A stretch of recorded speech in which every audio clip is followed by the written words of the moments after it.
당장 나가거라. 이 소금단지나 챙겨서 썩 나가란 말이다. 엄동설한 눈보라 속 만삭인 며느리는 시어머니가 던져준 항아리를 품에 안은 채 쫓겨납니다. 헌데 그 모진 고함 소리 뒤에는 피를 토하는 심정이 숨겨져 있었습니다. 과연 시어머니가 며느리에게 억지로 떠안긴 그 투박한 소금 항아리엔 무엇이 들어 있었을까요? 조선야담소를 찾아주셔서 감사합니다. 구독과 좋아요는 사랑입니다. 그럼 이야기 시작합니다. 옛날 옛적 경기도 광주 땅 깊은 산골의 겨울밤은 유난히 길고도 혹독하여 처마 끝에 매달린 고드름마저 날카로운 이빨을 드러낸 채 집안을 노려보는 듯 했습니다. 며느리 연지는 부르튼 손등을 호호 불어가며 업무를 녹이고 있었는데 만삭이 되어 남산만 해진 배가 거추장스러울 법도 하건만 그녀의 손놀림에는 잠시의 쉼도 없었습니다. 가난한 소장농의 7남매 중 맏딸로 태어나 입 하나 줄이려 시집 온 터라 고된 시집살이는 그녀에게 피할 수 없는 숙명과도 같은 것이었지요. 시어머니인 박씨 부인은 인근 고을에서 모르는 이가 없을 정도로 깐깐하고 매서운 성품을 지닌 분이었습니다. 아랫사람들이 조금만 실수를 해도 불호령이 떨어지기 일쑤였고 찔러도 피 한 방울 나오지 않을 것 같은 냉정함에 동네 사람들은 그녀를 호랑이 마님이라 부르며 두려워했습니다.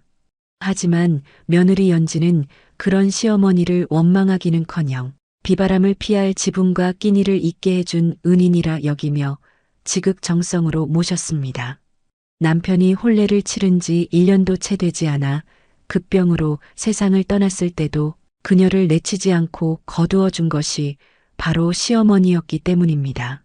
그날도 여느 때와 다름없이 새벽부터 일어나 아궁이에 불을 지피고 시어머니의 새순물을 데우고 있었습니다.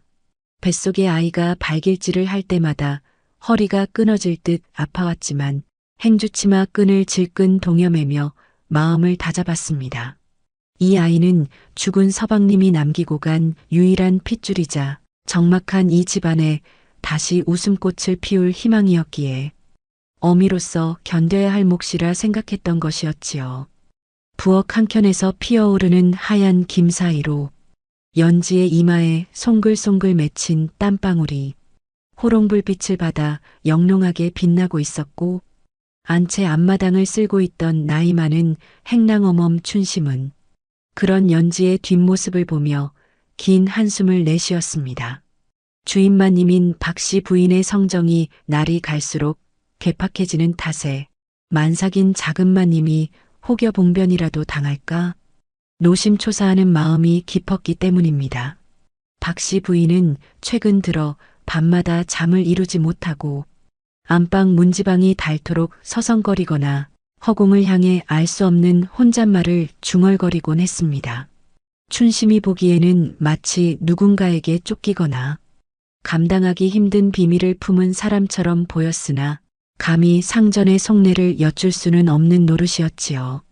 그러던 어느 날 박씨 부인은 안방문을 활짝 열어젖힌 채 마당을 내려다보고 앉아 있었는데 그 눈빛이 평소보다 더욱 서늘하고 날카로워 보는 이의 오금을 저리게 만들었습니다. 박씨 부인은 안방문을 활짝 열어젖힌 채 마치 돌부처처럼 미동도 하지 않고 마당을 내려다보고 있었습니다. 굳게 담은 입술은 일자로 매섭게 닫혀 있어 그 차가운 침묵이 도무지 무슨 생각을 하는지 짐작조차 할 수 없게 만들었지요. 마당에 쌓인 눈을 치우던 하인들은 마님의 심기를 거스를까봐 숨소리조차 죽인 채 빚을 소리만 사각사각 내고 있었습니다. 연지는 정성껏 달인 탕약을 소반에 받쳐들고 조심스레 안방으로 향했습니다. 문지방을 넘으려는 찰나 박씨 부인의 벼락 같은 고함 소리가 고요한 집안을 뒤흔들었습니다. 어디 감히 부정한 몸으로 내 방 문지방을 넘으려 하느냐. 연지는 너무나 놀라 하마터면 들고 있던 탕약 그릇을 놓칠 뻔했습니다. 평소에도 엄한 시어머니였지만 아무런 잘못도 없이 이토록 크게 화를 내신 적은 없었기에 그녀의 가슴은 콩닥콩닥 뛰기 시작했습니다. 연지는 황급히 소반을 내려놓고 바닥에 넙죽 엎드리며 떨리는 목소리로 말했습니다. 어머님, 소인이 무엇을 잘못하였는지요. 기체 미령하시다 하여 탕약을 올리려 했을 뿐입니다. 하지만 박씨 부인의 분노는 가라앉기는커녕 더욱 거세게 타오르는 듯 했습니다. 그녀는 자리에서 벌떡 일어나더니 연지가 가져온 탕약 그릇을 마당으로 냅다 집어던졌습니다. 쨍그랑하는 소리와 함께 검붉은 탕약이 하얀 눈밭 위로 흩뿌려졌고 깨진 사기 조각들이 사방으로 튀었습니다. 마당에 있던 하인들은 모두 하던 일을 멈추고 사색이 되어 그 광경을 지켜보았습니다. 꼴도 보기 싫다. 내가 들어온 뒤로 집안에 우환이 끊이지 않는구나. 내 아들을 잡아먹더니 이제는 나까지 잡아먹으려 드는 게냐? 박씨 부인의 입에서 나온 말들은 비수가 되어 연지의 가슴을 후벼 팠습니다. 남편을 잃은 슬픔을 겨우 묻어두고 살아가던 연지에게 남편을 잡아먹은 여자라는 말보다 더 잔인한 형벌은 없었지요. 어머님, 억울합니다. 소인은 그저 서방님의 핏줄을 잘 키워 가문을 잇고자 하는 마음뿐입니다. 제발 노여움을 거두어 주십시오. 그러나 박씨 부인은 요지부동이었습니다. 그녀는 마치 귀신에라도 들린 사람처럼 눈을 부라리며 방구석에 놓여있던 굵은 소금 항아리를 집어들었습니다. 그리고는 엎드려 있는 연지의 머리 위로 하얀 소금을 사정없이 뿌려대기 시작했습니다. 재수 없는 것, 부정탄이 썩 꺼지거라. 내 눈에 흙이 들어가기 전에는 절대 이 집에 발을 들릴 생각도 말라. 굵은 소금이 연지의 얼굴과 목덜미를 때리고 지나갔지만 육체의 고통보다 더한 것은 믿었던 시어머니에게 버림받았다는 절망감이었습니다. 춘심이 보다 못해 마루 밑까지 달려와 무릎을 꿇고 애원했습니다. 마님, 고정하십시오. 밖은 살을 애는 엄동설안입니다. 하물며 작은 마님은 곧 해산을 앞둔 몸이 아닙니까? 지금 내쫓으시면 길바닥에서 얼어 죽습니다요. 닥쳐라. 내 놈도 한패가 되어 집안을 말아먹으려 작정한 게냐? 당장 끌어내지 않으면 너 또한 이 집에서 살 생각을 말거라. 박씨 부인의 서슬 펄언 호령에 춘심은 더 이상 입을 떼지 못하고 고개를 떨구었고 박씨 부인은 당장 나가라고 윽박질렀습니다. 그녀의 눈가에는 찰나의 순간 물기가 스쳐 지나갔으나 흩날리는 눈발에 가려 아무도 그 눈물을 보지 못했지요. 결국 연지는 옷가지 하나 제대로 챙기지 못한 채 대문 밖으로 떠밀려나게 되었습니다. 찢어진 고무신 사이로 들어오는 눈의 차가움이 발가락 끝에서부터 전신으로 퍼져나갔습니다. 굳게 닫힌 대문은 마치 거대한 성벽처럼 그녀와 시댁 사이를 가로막았고 담장 너머에서는 여전히 시어머니의 독설이 들려오는 듯 했습니다. 이 항아리나 가지고 꺼져라. 너에게 줄 것은 이 소금 한 독뿐이니 가서 굶어 죽든 얼어 죽든 내 알 바 아니다. 툭 하고 던져진 것은 아까 시어머니가 들고 있던 소금이 담긴 투박한 옹기 항아리였습니다. 항아리는 눈밭에 굴러 뚜껑이 열렸고 그 안에는 하얀 소금만이 가득 담겨 있었지요. 연지는 떨리는 손으로 항아리를 끌어안고 이것이 시집와서 받은 마지막 세간살이라 생각하니 기가 막히고 원통하여 눈물조차 나오지 않았습니다. 하늘에서는 굵은 눈송이가 펑펑 쏟아져 내려 연지의 혹겹 저고리 위로 야속하게 쌓여만 갔습니다. 갈 곳도 반겨줄 이도 없는 그녀가 발길을 옮길 수 있는 곳이라고는 마을 뒤편에 있는 성황당 고개뿐이었습니다. 무거운 몸을 이끌고 한 걸음 한 걸음 눈길을 헤쳐나가는 연지의 뒷모습은 금방이라도 눈보라 속에 파묻혀 사라질 듯 위태로워 보였습니다. 한편 대문 빗장을 걸어 잠근 박씨 부인은 그제야 참았던 숨을 토해내듯 주저앉았습니다. 그녀의 거친 손은 자신의 가슴을 쥐어뜯으며 소리 없는 통곡을 삼키고 있었습니다. 방금 전까지 표독스럽게 소리를 지르던 호랑이 마님은 온데간데 없고 자식을 사지로 내몬 어미의 처절한 슬픔만이 텅 빈 마당을 가득 채우고 있었습니다. 그녀가 춘심을 은밀히 불러 무언가 지시를 내린 것은 연지의 발자국이 눈에 덮여 보이지 않게 된 직후였습니다. 춘심아, 내 말을 명심해서 듣거라. 지금 당장 뒷산으로 돌아가 며느리 뒤를 밟거라. 들키지 않게 멀찍이서 지켜보되 혹여라도 짐승이 덤비거나 아이를 낳으려 하거든 목숨을 걸고 지켜야 한다. 박씨 부인은 품속에서 고이 접은 베넷저고리 한 벌을 꺼내 춘심의 손에 쥐어주었습니다. 그것은 밤마다 그녀가 남몰래 촛불 아래서 한 땀 한 땀 지어 만든 손주 녀석의 옷이었습니다. 춘심은 그제야 마님의 깊은 속내를 알아차리고 뜨거운 눈물을 흘리며 고개를 끄덕였습니다. 마님, 죽는 한이 있어도 작은 마님과 가문의 핏줄만은 꼭 지키겠습니다요. 춘심이 눈보라 속으로 사라진 뒤 박씨 부인은 다시 안방으로 돌아와 문을 걸어 잠갔습니다. 그리고는 장롱 깊숙한 곳에서 낡은 장부 하나를 꺼내어 펼쳤습니다.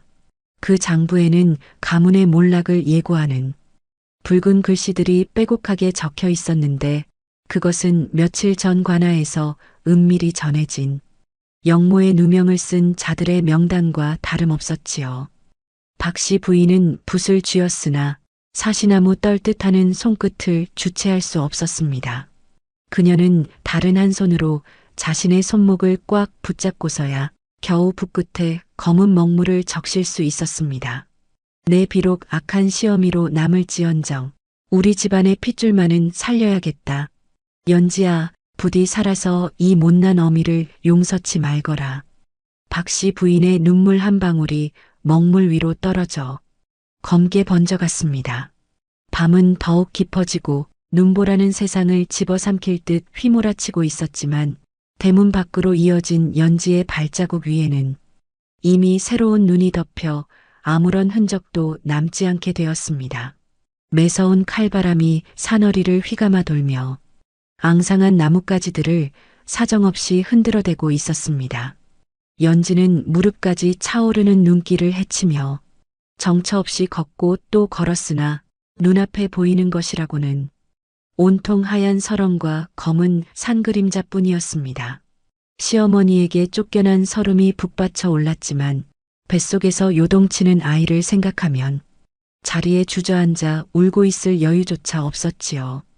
그녀는 품에 안은 소금 항아리가 마치 자신의 마지막 생명줄이라도 되는 양 꽁꽁 얼어버린 손으로 더욱 세게 끌어안았습니다.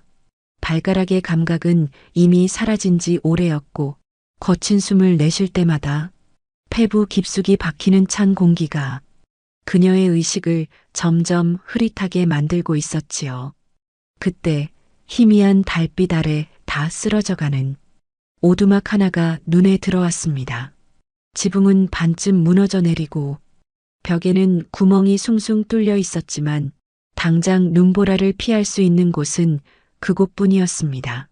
연지는 마지막 힘을 짜내어 오두막 안으로 들어가 젖은 집단 위에 몸을 뉘었는데 그 순간 참을 수 없는 산통이 허리를 끊어낼 듯이 밀려왔고 그녀의 입에서는 저절로 짐승 같은 신음소리가 터져나왔습니다. 아무도 없는 산중의 폐가에서 홀로 아이를 낳아야 한다는 공포가 추위보다 더 무섭게 그녀를 짓눌렀습니다. 아가야, 제발 어미를 살려다오. 연지는 식은땀을 비오듯 흘리며 흙바닥을 긁어댔습니다. 고통 속에서도 정신을 잃지 않으려 아랫입술을 꽉 깨물었으나 눈앞이 캄캄해지며 정신이 아득해지는 것은 어쩔 수 없었습니다. 바로 그때 낡은 문짝이 삐걱거리며 열리더니 누군가가 다급하게 뛰어들어왔습니다. 작은 마님, 정신 차리십시오. 접니다요. 행랑어멈 춘심이 왔습니다요. 어둠 속에서 나타난 것은 며칠 전부터 몰래 그녀의 뒤를 밟아온 행랑어멈 춘심이었습니다. 그녀는 머리에 이고 온 진보다리를 바닥에 내려놓고 황급히 마른 나뭇가지를 모아 불을 피우기 시작했습니다. 타닥타닥 타오르는 불꽃의 온기가 오두막 안을 채우기 시작하자 연지는 그제야 안도의 눈물을 흘리며 춘심의 옷자락을 생명줄인 양 꽉 붙잡았습니다. 춘심은 미리 준비해온 깨끗한 천과 끓인 물을 대령하며 소매를 걷어붙이고 능숙하게 삼파채비를 서둘렀습니다. 자, 제 어깨를 꽉 잡으시고 조금만 더 힘을 내십시오. 이제 다 되었습니다. 하늘이 돕고 있으니 걱정 마십시오. 얼마나 시간이 흘렀을까 산중의 정막을 깨뜨리고 칠흑 같은 어둠을 찢는 우렁찬 울음소리가 터져 나왔습니다. 탈진하여 고개를 떨구는 연지의 품에 어느새 춘심이 박씨 부인이 몰래 챙겨준 베넷 저고리로 아이를 정갈하게 감싸 안겨주었고 감격에 겨워 울먹이는 목소리로 외쳤습니다. 대를 이을 튼실한 도련님입니다. 세상에 서방님을 쏙 빼닮았습니다요. 연지는 말없이 아이를 가슴에 묻고 하염없이 눈물을 쏟아냈습니다. 품에 안긴 그 작은 생명의 온기가 얼어붙은 연지의 몸과 마음을 단숨에 녹여주었습니다. 춘심은 말린 미역과 쌀을 꺼내어 죽을 끓이기 시작했고 구수한 냄새가 오두막을 채우자 연지는 숟가락을 들 힘도 없어 춘심이 떠먹여주는 미음을 겨우 받아 넘겼습니다. 춘심 어멈, 어찌 여기까지 왔소? 어머님께서 보내신 게요? 연지의 물음에 춘심은 잠시 그릇을 잡은 손을 멈칫했습니다. 하지만 그는 박씨 부인의 당부를 떠올리며 짐짓퉁명스러운 표정을 지어 보였습니다. 아이고, 마님께서는 작은 마님 이름만 나와도 치를 떠십니다요. 저는 그저 돌아가신 도련님을 모셨던 정이 있어 몰래 나온 것입니다. 마님께서 아시면 저 또한 경을 칠 것이니 그런 말씀은 마십시오. 연지의 눈빛이 씁쓸하게 가라앉았습니다. 역시 시어머니는 자신을 완전히 버린 것이라 생각하니 갓 태어난 아이가 더욱 애처롭게 느껴졌습니다. 그녀는 춘심이 가져온 짐꾸러미 옆에 놓인 소금 항아리를 물끄러미 바라보았습니다. 시어머니가 마지막으로 던져준 그 항아리는 유난히 투박하고 무거워 보였습니다. 그래도 이 소금이라도 주신 게 어디겠소? 이 귀한 걸로 국간이라도 맞춰 먹으라 하셨나 보오. 연지가 힘없이 항아리 뚜껑을 열려 하자 춘심이 화들짝 놀라며 그녀의 손을 막아섰습니다. 아니되옵니다. 지금은 몸조리가 우선이니 소금 같은 건 만지지도 마십시오. 나중에, 아주 나중에 쓰실 일이 있을 겁니다요. 춘심의 과민한 반응이 의아했지만 연지는 더 이상 기력이나 따질 힘이 없어 고개를 끄덕였습니다. 사실 그 항아리 바닥에는 박씨 부인이 평생을 모아온 반문서와 금부치가 숨겨져 있었으나 춘심은 아직 때가 아니라 판단했던 것입니다. 오두막 밖에서는 여전히 바람이 울부짖고 있었지만 아이의 새근거리는 숨소리와 춘심이 피워놓은 모닥불 덕분에 연지는 오랜만에 깊은 잠에 빠져들 수 있었습니다. 하지만 산속의 평화와는 달리 본가인 박씨 부인의 기와집에는 걷잡을 수 없는 재앙의 그림자가 들이닥치고 있었지요. 칠흑 같은 밤 횃불을 든 수십 명의 광군들이 기와집을 에워싸기 시작했습니다. 대문을 부술 듯 두드리는 소리에 잠든 하인들이 혼비백산하여 튀어나왔고 마당은 순식간에 아수라장으로 변했습니다. 역적의 집안이다. 한 놈도 남김없이 잡아들여라. 광군 대장의 섯을 퍼런 호령이 떨어지자 병졸들이 창을 겨누며 사랑채와 안채로 들이닥쳤습니다. 며칠 전부터 돌던 흉흉한 소문대로 박씨 부인의 죽은 남편이 연루되었던 옛 사건이 다시 불거져 영모제가 씌워진 것이었습니다. 하인들은 포승줄에 묶여 마당에 무릎 꿇렸고 집안 곳곳은 약탈당하듯 뒤집어졌습니다. 그 혼란 속에서도 안방 문은 굳게 닫혀 있었습니다. 대장이 문을 박차고 들어가자 박 씨 부인은 마치 기다렸다는 듯 한복을 정갈하게 차려입고 윗목에 단정히 앉아 있었습니다. 역적의 씨를 가진 며느리는 어디 있느냐? 광군 대장의 칼날 앞에서도 박 씨 부인은 눈 하나 깜짝하지 않았습니다. 부정한 짓을 일삼아 내친 지 오래다. 살았는지 죽었는지 내 알 바 아니다. 그녀는 며느리의 행방이 적힌 서찰을 망설임 없이 화로에 던져 태워버렸습니다. 박 씨 부인은 서늘하게 웃으며 발로 호롱불을 걷어찼고 기름이 쏟아지며 불길은 순식간에 치솟아 안채를 집어삼켰습니다. 당황한 광군들이 뒤로 물러서는 사이 박 씨 부인은 타오르는 화마 속에 꼿꼿이 앉아 조용히 눈을 감았지요. 연지야, 부디 살아다오. 모든 업보는 이 어미가 안고 가마. 산 너머 오두막에서 잠을 깬 연지는 이상한 기운을 느끼고 밖으로 나왔습니다. 저 멀리 산 아래 마을 쪽에서 시뻘건 불기둥이 밤하늘을 태울 듯 솟구치고 있었습니다. 그 방향은 분명 시댁이 있는 곳이었습니다. 연지의 가슴이 철렁 내려앉았습니다. 춘심 어멈, 저기 좀 보시오. 우리 집 쪽에 불이 난 것 같소? 밖에서 불을 지피던 춘심은 멀리서 솟구치는 시뻘건 불기둥을 보고는 들고 있던 나뭇가지를 힘없이 떨어뜨렸습니다. 그녀는 이미 마님의 비장한 결심을 짐작하고 있었기에 터져나오는 울음을 삼키려 입술을 꽉 깨물었습니다. 그때 불길을 발견한 연지가 비명을 지르며 산을 내려가려 했습니다. 어머님, 안 돼. 어머님.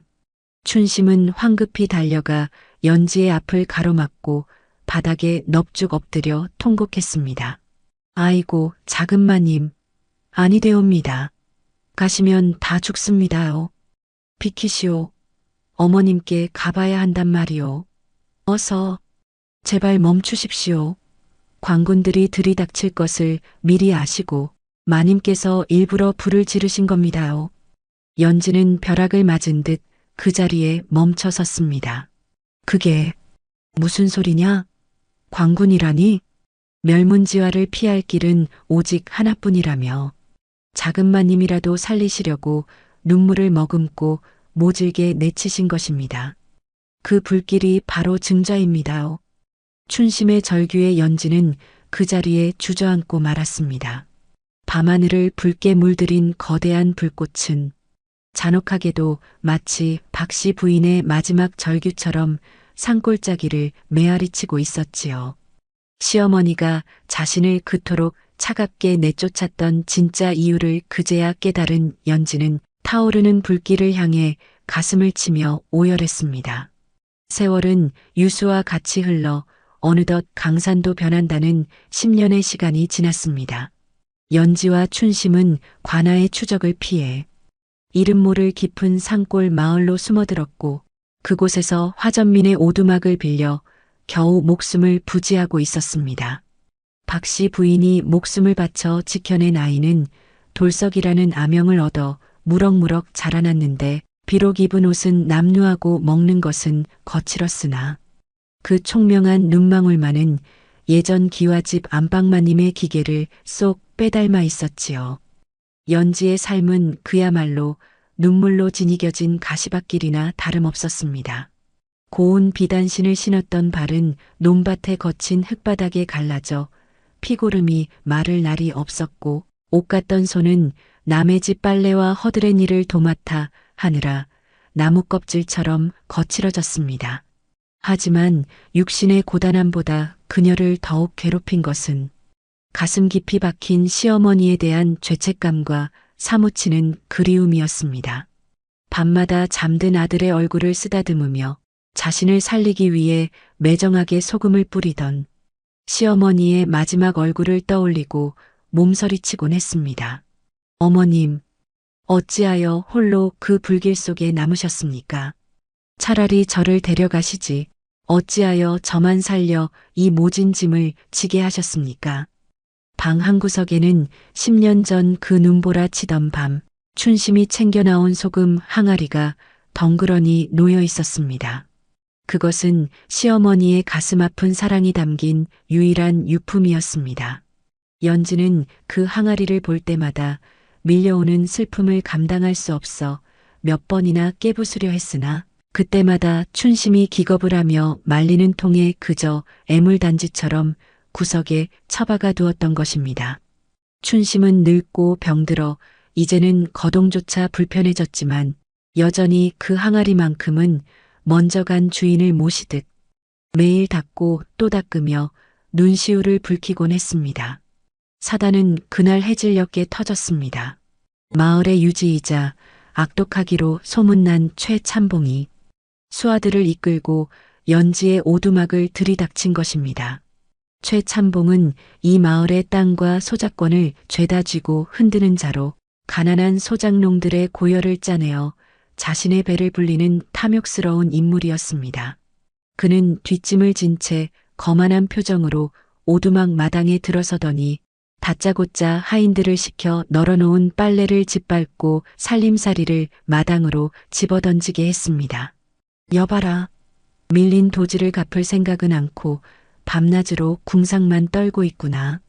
당장 집안을 뒤져 돈이 될 만한 것은 죄다 가져오너라. 부엌에서 저녁을 짓던 연지가 소스라치게 놀라 뛰쳐나왔고 방 안에 있던 어린 돌석과 병든 춘심도 겁에 질린 채 마당으로 나왔습니다. 연지는 최참봉의 바짓가랑이를 붙잡고 애원했습니다. 나리, 제발 한 번만 봐주십시오. 이번 보릿고개만 넘기면 어떻게든 갚겠습니다. 아이가 보고 있습니다. 제발 이러지 마십시오. 하지만 최참봉은 가소롭다는 듯 연지를 발로 걷어찼고 최참봉의 눈에는 일말의 동정심도 보이지 않았습니다. 보릿고개 타령은 작년에도 하지 않았느냐. 내 인내심도 이제 바닥이 났다. 돈이 없으면 몸으로라도 때우든지 아니면 저 똘똘해 보이는 아들놈을 내 집에 종으로 보내거라. 그 말은 연지에게 청천벽력과도 같았습니다. 눈에 넣어도 아프지 않을 금쪽 같은 아들을, 그것도 양반 가문의 핏줄을 종으로 팔아넘기라니 이는 죽음보다 더한 모욕이자 공포였습니다. 연지는 찢어지는 비명을 지르며 아들을 품에 끌어안았습니다. 안 됩니다. 차라리 저를 죽이십시오. 제 자식은 절대로 안 됩니다. 그때 조용히 상황을 지켜보던 돌석이 최참봉 앞으로 성큼성큼 걸어 나갔습니다. 10살 아이답지 않은 당당한 기세에 최참봉마저 잠시 멈칫할 정도였습니다. 돌석은 또랑또랑한 목소리로 외쳤습니다. 어르신, 비록 저희가 가난하여 빚을 졌으나 사람을 물건 취급하는 것은 법도에 어긋나는 일입니다. 기한을 주시면 제가 나무를 해서라도 반드시 갚을 것이니 어머니를 괴롭히지 마십시오. 이 녀석 보게, 싹수가 노란 놈이 제법 입을 놀리는구나. 내 놈이 글이라도 배웠던 게냐? 최참봉은 비릿한 웃음을 흘리며 돌석의 팔을 거칠게 낚아챘습니다.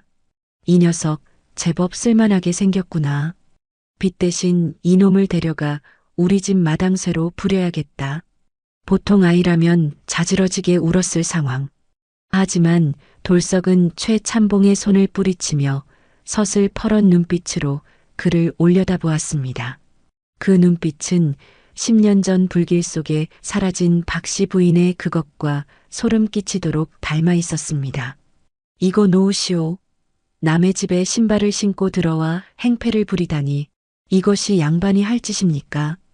10살 배기 아이의 입에서 나온 호통에 최참봉은 순간 움찔하여 뒷걸음질 쳤습니다. 이 녀석 보게, 아주 호랑이처럼 뜨고 대드는구나. 내 비록 넉마를 입었으나 예의를 모르는 자에게 고개를 숙이지는 않소. 참나, 기가 막혀서 아주 싹수가 노란 놈이로구나. 최참봉이 씩씩거리며 위협하려 하자 춘심이 노구를 이끌고 달려와 앞을 막아섰습니다. 아이고 나리, 철없는 아이입니다요. 한 번만 봐주십시오. 최참봉의 하인이 춘심을 거칠게 밀치자 그녀는 힘없이 바닥으로 나뒹굴었습니다. 연지가 사색이 되어 달려왔지만 최참봉의 눈에는 이미 마당 구석에 낡은 항아리가 들어와 있었습니다. 내 놈들이 아주 쌍으로 나를 능멸하는구나. 저것이라도 깨버려야 속이 시원하겠다. 최참봉이 지팡이를 높이 들어 항아리를 내리치려는 순간 바닥에 쓰려져 있던 춘심이 쏜살같이 기어가 온몸으로 항아리를 덮쳤습니다. 안 됩니다. 이것만은 절대로 안 됩니다요. 차라리 제 등짝을 치십시오. 비켜라. 이 늙은이가 노망이 났나? 고작 저 따위 낡은 항아리가 뭐라고. 최참봉이 지팡이로 춘심의 등을 쿡쿡 찌르며 위협했지만 춘심은 항아리를 끌어안은 팔을 절대 풀지 않았습니다. 마치 자신의 목숨보다 더 귀한 것을 지키려는 듯 했습니다. 그 모습을 본 연지는 가슴이 미어지는 듯 했습니다. 10년간 친정 어머니처럼 의지해온 춘심이 고작 저 쓸모없는 소금 항아리 때문에 험한 꼴을 당하고 있는 현실이 너무나 원통하고 비참했기 때문이었지요. 독한 것들 같으니라고. 내일 날이 밝는 대로 돈을 마련해 오지 않으면 그땐 정말로 저 건방진 놈을 끌고 갈 것이다. 알겠느냐? 최참봉 일행이 사라지자 돌석은 분한 듯 입술을 깨물며 쓰러진 춘심을 부축했습니다. 최참봉 일당이 폭풍처럼 휩쓸고 지나간 오두막에는 무거운 정막과 춘심의 거친 신음소리만이 남았습니다. 연지는 넋이 나간 사람처럼 멍하니 바닥에 주저앉아 있었고 돌석은 분함을 이기지 못한 듯 입술을 꽉 깨문 채 주먹을 부들부들 떨고 있었습니다.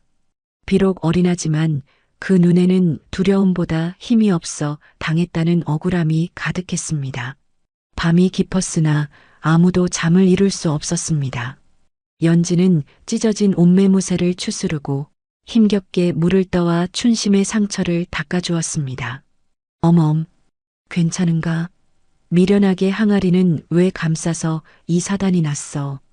춘심은 가쁜 숨을 몰아쉬며 떨리는 손으로 연지의 손을 덥석 잡았습니다.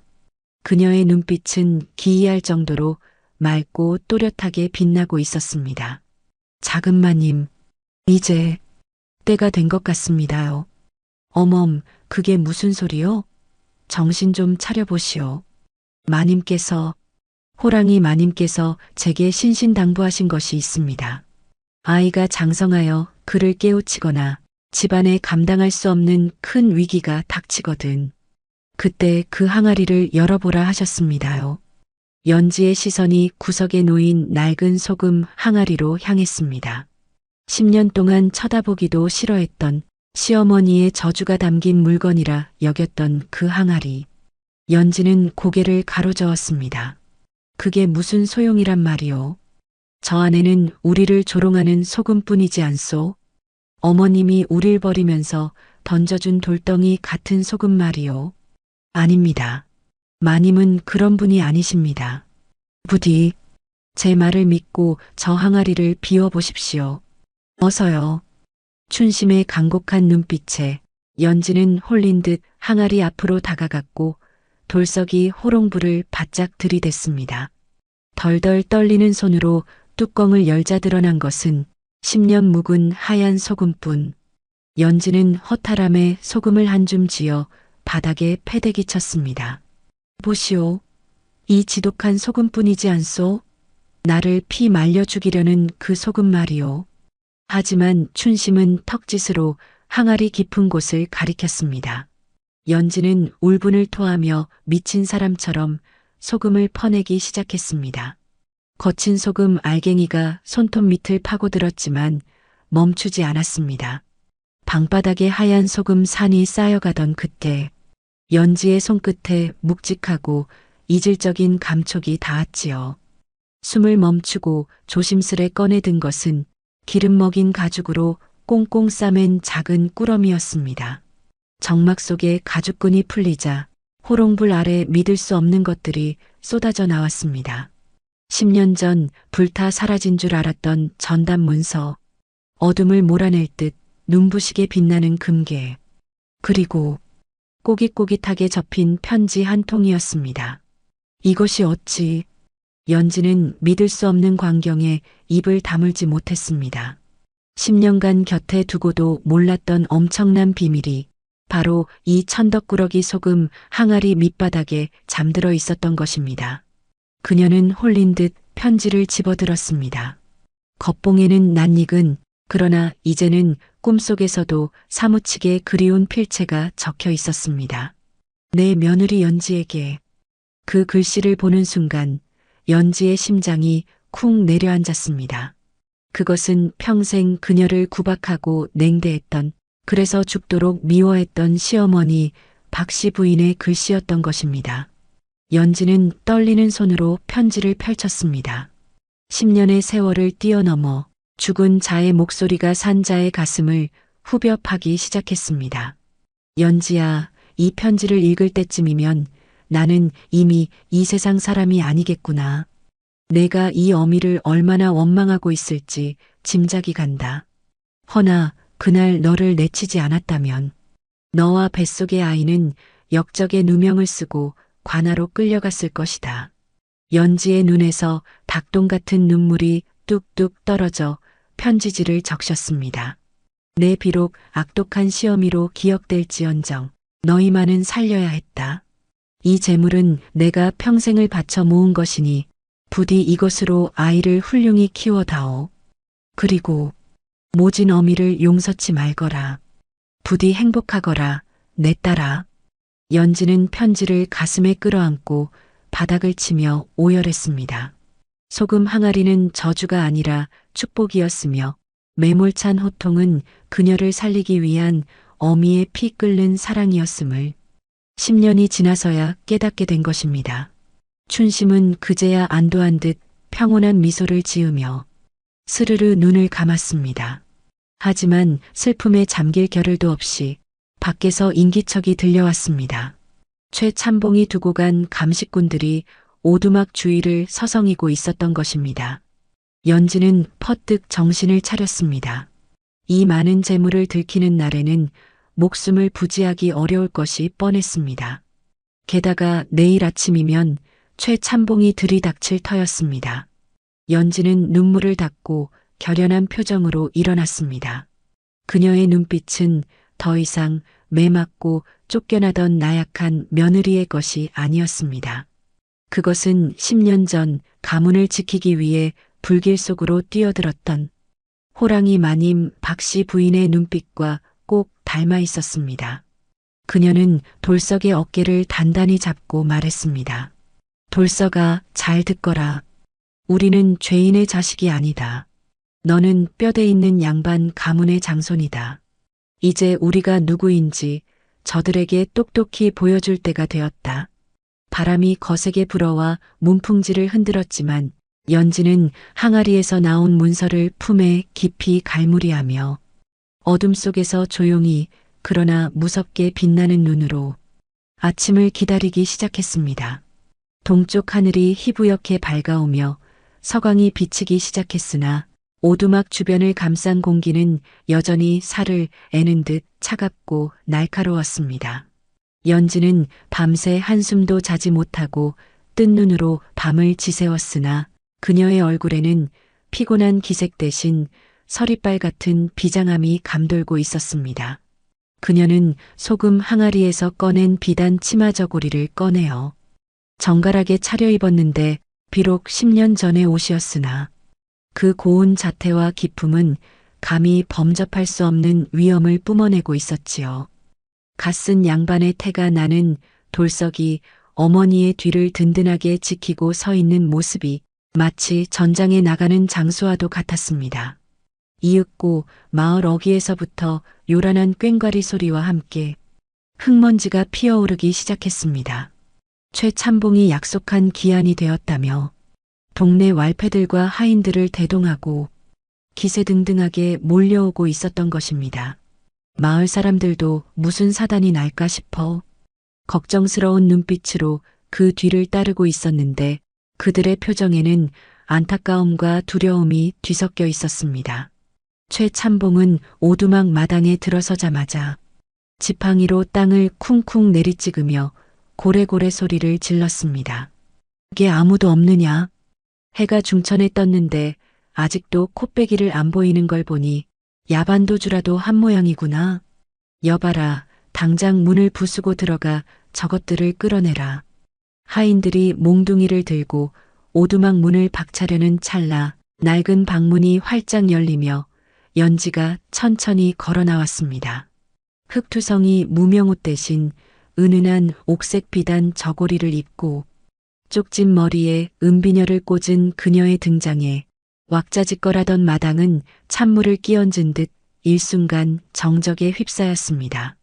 그 모습이 어찌나 고고하고 당당하던지 최찬봉조차 헛기침을 하며 뒷걸음질 칠 정도였습니다. 어디서 남의 비단옷을 훔쳐 입고 와서 행세인계냐? 최찬봉이 짐짓 큰 소리를 쳤지만 연지는 눈 하나 깜짝하지 않고 그를 똑바로 응시했습니다. 그 서늘한 눈빛은 10년 전 가문을 위해 불길 속으로 사라졌던 시어머니 박씨 부인의 기백을 소름 끼치도록 닮아 있었습니다. 최찬봉, 함부로 입을 놀리지 마시오. 연지의 나지막한 호령에 좌중이 얼어붙었습니다. 나는 엄연한 이 나라 사대부 가문의 며느리이자 지금 자네가 밟고 서 있는 이 땅의 주인이요. 뭐라?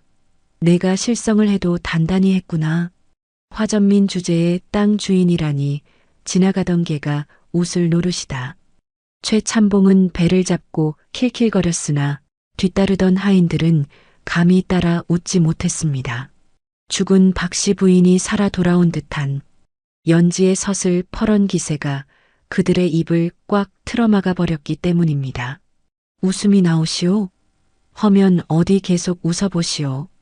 연지는 싸늘한 일갈과 함께 품속에서 기름 먹인 가죽으로 감싼 낡은 문서를 꺼내어 최찬봉의 눈앞에 높이 치켜들었습니다. 아침 햇살을 받아 누렇게 빛나는 그 문서는 10년간 소금 항아리 밑바닥 그 짠 내 나는 어둠 속에서 주인을 기다려온 진실의 증표였습니다. 똑똑히 보시오. 이것은 10년 전 관아에 등록된 이 마을 전답의 진짜 문서요. 당신이 내 땅을 무단으로 점거하고 소작료를 뜯어간 도둑이라는 증거란 말이오. 그 말에 최찬봉의 안색이 흑빛으로 변했습니다. 그는 10년 전 박씨 부인의 집안이 영모로 몰려 멸문지화를 당했을 때 혼란을 틈타 문서가 없는 땅들을 자신의 것으로 위조하여 가로챘던 것입니다. 그는 떨리는 손으로 지팡이를 고쳐 잡으며 억지를 부리기 시작했습니다. 저것은 가짜다. 역적의 집안 물건이니 보나 마나 휴지 조각일 터. 최찬봉은 식은땀을 흘리며 악을 썼습니다. 진짜 문서임이 탄로나면 자신의 목이 달아날 판이었기에 눈이 뒤집힌 것입니다. 여봐라. 뭘 꿈을 대느냐. 당장 저것들을 멍석마리하고 문서를 뺏어라. 어서. 최찬봉의 고함에 덩치 큰 왈패들이 흉기를 들고 연지를 향해 달려들었습니다. 어린 돌석이 두 팔을 벌려 어머니 앞을 막아서려 했으나 장정들을 당해내기엔 역부족인 절체절명의 순간이었습니다. 멈춰라. 마른 하늘의 날벼락 같은 우렁찬 호령 소리가 마당을 뒤흔들었습니다. 그 누구도 저 부인에게 손끝 하나 대지 마라. 홍색 관복을 입은 사또가 포졸들을 이끌고 위풍당당하게 들어섰습니다. 포졸들은 순식간에 왈패들을 포위하여 무릎 꿇렸고 서슬 퍼런 공권력 앞에 기고만장하던 최찬봉은 사색이 되어 그 자리에 털썩 주저앉고 말았습니다. 사실 이 모든 것은 행랑어멈 춘심의 마지막 기적이었습니다. 간밤에 연지가 뜬 눈으로 밤을 지새우며 넋을 잃고 있는 사이 춘심은 잠시 바람 좀 쐬고 오겠다는 핑계를 대고 밖으로 나갔던 것입니다. 그녀는 피투성이가 된 몸을 이끌고 십리박 관아까지 죽으림을 다해 기어갔고 주인의 억울함을 호소한 뒤 관아 마당에서 실신하고 말았습니다. 사또는 연지 앞으로 다가와 정중히 허리를 굽혔습니다.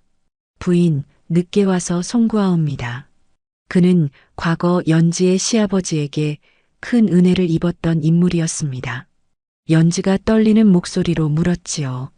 사또나리, 저희는 역적의 가족입니다. 어찌하여 저희를...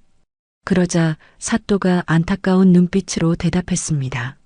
부인, 산속에 숨어 사시느라 아직 기별을 듣지 못하신 게로군요. 지난달 상감마마께서 제조사를 명하시어 가문의 모든 누명을 벗겨주셨습니다. 부인은 이제 죄인이 아닙니다. 떳떳한 사대부가의 안방마님이십니다. 그 말에 연지는 다리에 힘이 풀려 비틀거렸습니다. 지옥 같았던 10년의 세월이 주마등처럼 스쳐 지나갔습니다. 사또는 연지가 내민 문서를 건네받아 꼼꼼히 살핀 후 고개를 끄덕였습니다. 틀림없군. 이것은 관인이 찍힌 진본이요. 박씨 부인께서 가문의 멸망을 예감하고 훗날을 위해 미리 빼돌려 두셨던 것이 분명하오. 이 땅의 주인은 마땅히 연지 부인과 저 아이의 것이오. 사또의 판결이 내려지자 마당은 술렁이기 시작했습니다. 최참봉은 사시나무 떨듯 떨며 사또의 바짓가랑이를 붙잡고 애원했습니다. 사또나리, 저는 몰랐습니다요. 제발 목숨만은... 내 이놈, 죄 없는 양반을 능멸하고 남의 땅을 가로채려 한 죄, 결코 가볍지 않다. 여봐라, 저자를 당장 하옥하라. 내 친히 그 죄를 엄히 물을 것이다. 연지는 굵은 소금 한 줌을 쥐고 최참봉 앞으로 다가갔습니다. 그리고는 10년 전 시어머니가 자신에게 그랬던 것처럼 최참봉의 얼굴에 소금을 힘껏 뿌렸습니다. 이 소금 맛이 어떠냐? 이것은 내 놈이 10년간 우리 모자에게 흘리게 한 피눈물의 맛이다. 하얀 소금 가루가 최참봉의 얼굴을 뒤덮자 그는 따가움과 수치심에 비명을 질렀습니다. 연지는 끓어오르는 감정을 억누르며 차갑게 일갈했습니다. 내 시어머님께서는 가문을 지키기 위해 당신 같은 몰입애들의 칼날 앞에서 스스로 불길을 택하셨다. 헌데 너는 남의 불행을 틈타배를 불리고 그 핏줄마저 노예로 삼으려 했으니 금수만도 못한 놈이다. 연지의 호령은 추상 같았고 그 위엄은 마치 죽은 박씨 부인이 환생하여 꾸짖는 듯 했지요. 포승줄에 묶여 끌려가는 최참봉의 뒤로 마을 사람들의 환호성이 터져 나왔습니다.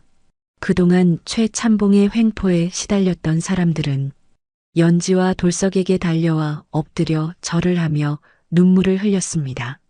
작은마님, 몰라 뵙고 죄송합니다요. 이제 살았습니다. 정말 장하십니다. 연지는 몰려든 사람들 사이에서 병든 춘심을 부축해 일으켰습니다. 춘심은 흐르는 눈물을 주체하지 못하고 연지의 손등에 얼굴을 묻었습니다. 마님, 보고 계십니까? 작은 마님께서 우리 도련님을 지키셨습니다. 연지는 하늘을 올려다보았고 맑게 갠 파란 하늘 위로 10년 전 흩날리던 눈발 속에 감추어졌던 시어머니의 미소가 구름처럼 피어오르는 듯 했습니다. 그녀는 가슴속에 품고 있던 시어머니의 편지를 다시 한번 꽉 쥐었습니다. 그제야 연지는 모든 것을 이해했습니다. 엄동설 안에 만삭의 며느리를 모질게 내쫓았던 시어머니의 비정함은 실은 멸문지화의 붉은 불길 속에서 핏줄 하나라도 보존하기 위한 뼈를 깎는 지혜이자 위대한 사랑이었음을, 마치 귀한 것이 썩지 않도록 소금을 치듯 어머니는 며느리와 손자에게 모진 시련을 입혀 살려내신 것이었습니다. 가자, 돌석아. 우리의 집으로. 연지는 아들 돌석과 행랑어멈 춘심의 손을 꽉 잡았습니다. 그리고는 잡초만 무성하게 우거진 폐허, 하지만 이제는 당당히 되찾은 자신의 집터를 향해 힘차게 발걸음을 옮겼습니다. 그녀가 내딛는 걸음마다 10년 묵은 한이 눈 녹듯 씻겨 내려가고 황량했던 땅 위에는 희망이라는 이름의 새로운 싹이 파릇파릇 돋아나고 있었습니다. 그날 이후 연지의 삶은 완전히 바뀌었습니다. 최참봉이 관아로 끌려가고 빼앗겼던 전답을 되찾게 되자 연지는 가장 먼저 폐허가 된 시댁의 털을 닦기 시작했습니다. 10년 전 화마가 삼키고 지나간 자리에는 잡초만이 무성했으나 연지는 마을 사람들의 도움을 받아 기둥을 세우고 석가래를 올렸습니다. 그녀는 화려했던 예전의 큰 기와집을 고집하지 않고 식구들이 오순도순 살 수 있는 단출하지만 단단한 집을 지었습니다. 그것은 거칠애보다는 내실을 중요시했던 이제는 마음속 스승이 된 시어머니의 뜻을 기리는 연지 나름의 방식이었지요. 집이 완공되던 날 평생을 연지와 돌석을 지켜온 춘심은 안방 아랫목에 누워 편안한 미소를 지었습니다. 최참봉에게 매를 맞은 장독과 노안이 겹쳐 몸은 쇠약해질 대로 쇠약해졌으나 그의 눈빛만은 그 어느 때보다 평온했습니다. 연지는 춘심의 거친 손을 두 손으로 꼭 잡고 눈물을 글썽였습니다. 어멈, 이제 고생 끝에 낙이 왔는데 어찌 일어나지를 못하오. 따뜻한 밥 한 끼 제대로 대접하지 못했는데. 춘심은 흐릿한 눈으로 천장을 바라보며 힘겹게 입을 열었습니다.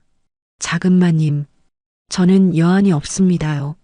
마님께서 계신 곳으로 가서 도련님이 장성하신 모습을 전해드릴 것입니다. 부디 만수무강하십시오. 그날 밤 춘심은 마치 깊은 잠에 들듯 조용히 숨을 거두었습니다.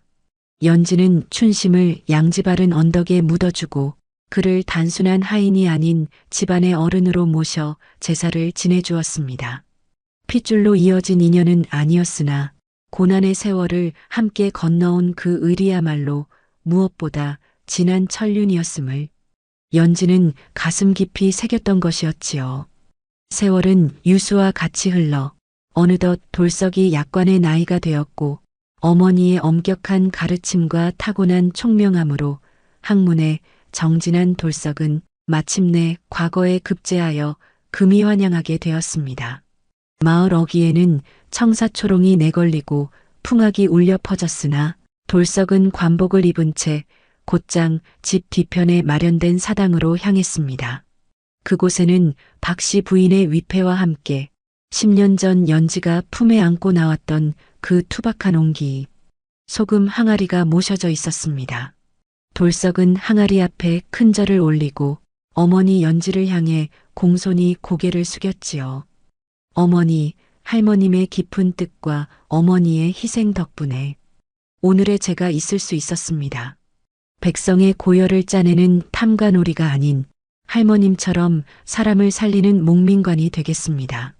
연지는 늠름하게 자란 아들의 어깨를 감싸 안으며 하염없이 눈물을 흘렸습니다. 그녀의 손은 이제 거친 밭일로 마디가 굵어졌지만 아들의 눈에는 세상 그 어떤 비단보다 고운 어머니의 손이었습니다. 오냐, 장하다 내 아들. 내 할머니께서도 하늘에서 너를 보며 기뻐하실 게다. 이 소금 항아리를 보거라. 겉은 투박하고 속은 짰으나 결국 우리를 썩지 않게 지켜준 것은 바로 이 안에 담긴 소금 같은 마음이었다. 연지는 아들의 손을 이끌고 사당 밖으로 나와 밤하늘을 올려다보았습니다. 둥근 보름달이 모자의 머리 위를 환하게 비추고 있었는데 그 달빛이 마치 박씨 부인의 인자한 미소처럼 느껴져 마음이 따뜻해졌습니다. 연지의 거친 손등에 주름이 하나둘 깊어질 즈음 그녀는 마을 사람들에게 덕망 높은 어른으로 존경받으며 평온한 노후를 보내고 있었습니다. 그녀는 종종 손주들을 무릎에 앉히고 옛 이야기를 들려주곤 했는데 그 이야기의 끝은 언제나 그 소금 항아리에 관한 것이었지요. 그 안에는 단순히 집안을 일으킬 재물만 들어있던 것이 아니었습니다. 그것은 자식을 살리기 위해 스스로 악역을 자처했던 어미의 피눈물이었으며 썩어가는 세상 속에서도 가문의 정신을 지키고자 했던 방부제와도 같은 사랑이었습니다. 옛말에 사랑의 매는 뼈를 깎고 미움의 떡은 살을 찌운다 하였습니다. 박 씨 부인은 당장에 달콤한 떡 대신 뼈를 깎는 아픔을 주었으나 그것이 결국 며느리와 손주를 살리고 가문을 다시 일으키는 걸음이 되었습니다. 진정한 사랑이란 때로는 상대방이 원망할지라도 그를 위해 가장 험한 길을 대신 걸어주는 용기라는 것을 이 소금 항아리의 전설은 우리에게 보여줍니다. 연지는 마지막 순간까지 그 항아리를 곁에 두었고 훗날 자손들은 그 항아리를 구명단지라 부르며 가보로 삼았다 전해집니다. 눈보라 치던 밤의 비극은 봄날의 햇살 같은 희망으로 승화되었으니 이것이야말로 인간이 그려낼 수 있는 가장 아름다운 반전이 아닐까 합니다. 오늘 이야기 마음에 깊은 울림이 있으셨는지요? 구독과 좋아요로 소중한 인연이 이어졌으면 합니다. 여러분의 따뜻한 마음에 가슴 뭉클한 사연으로 정성껏 보답하겠습니다. 지금 어느 지역에서 함께하고 계신지 편하게 댓글로 말씀 주시면 감사한 마음 담아 반갑게 인사 올리겠습니다. 댁내에 늘 평안이 깃들길 바라며 지금까지 조선야담소였습니다. 감사합니다.